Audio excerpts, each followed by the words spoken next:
thought when you first heard about this case? You know, this was a horrific case, and I was absolutely disgusted and appalled. But there was also a part of me that, frankly, was not surprised. As disgusting and as unbelievable as it is to mainstream America, it kind of tracks with how these animals are regarded, and just generally how the policies of these states regard and treat native carnivores. All of these animals are held in very low regard or even contempt by many people in these states, and the official laws and policies and regulations of the state governments reflect that. When you hear about these family pastimes, weekends of whacking, is that a pastime from your experience being up there?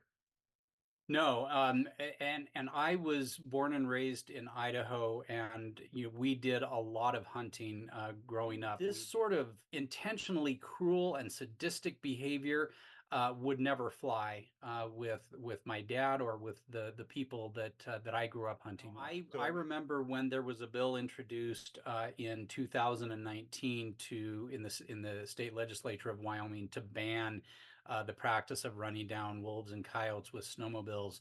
And I know that it basically just died in committee. And even now, even after this incredible story, that state leaders are still saying, well, let's just slow down. Let's not get hasty. I have no doubt that if a bill is introduced to ban this in Wyoming, it's going to have a very difficult road. I also have no idea that even after that law will pass, there are an element, the Cody Roberts of Wyoming will continue engaging in that pastime, because they will assume that whatever penalty that is assessed by breaking that law will be relatively minor and will just be seen as sort of a cost of enjoying that pastime. Do you think that the case of Cody Roberts is a pivotal moment in the journey, if you will, of the wolf?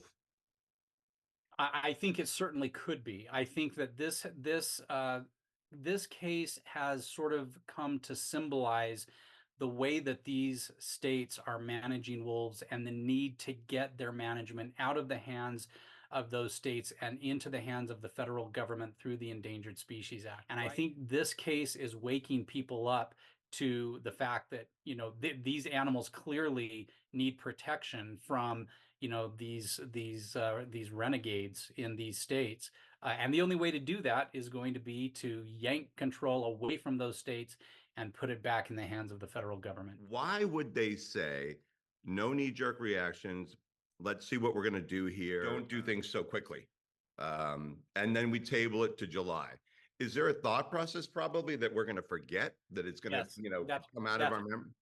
That is absolutely. In fact, one of the legislators quoted in your presentation even said, "Let's let the dust settle, or let's let things calm down." I really believe that there is a desire to and a hope that all of this Cody Roberts case just sort of blows over. So that's why it's absolutely incumbent upon all of us to keep the pressure on the Wyoming media, as well as the local officials and the state officials. Do we really think, though, that lawmakers there are going to be willing to change? That I believe there needs to be a global boycott of the state of Wyoming. I think that until Wyoming feels the pain and the shame that comes with their blood-drenched and cruelty, infected past, until they confront that and make some serious changes in how they regard, animals, animal welfare, and other human beings, these kinds of terrible stories are going to continue to come out of the state of Wyoming. I do think you're going to have to expect only incremental change. By its very nature, the state of Wyoming, and especially the Wyoming legislature, is very resistant to change. What is it about this that has really struck a chord, or a nerve, I should say, with so many people?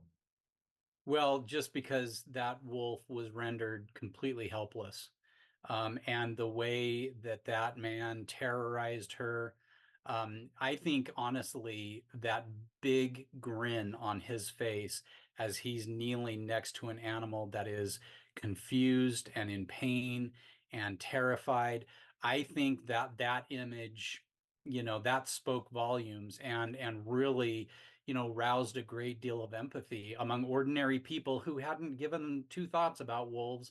But that image is one that, is seared into millions and millions of brains across the globe. I think that that this is a moment where there is an opportunity for change, and even if that change is incremental in nature, it still would have tremendous value and hopefully would set a precedent for even more changes. I actually think that this case has been important in showing us how much progress we have made, because let's face it, 100 years ago, if someone did this, most people probably would have cheered or shrugged or said whatever.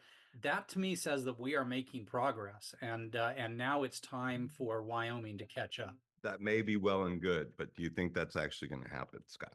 Maybe.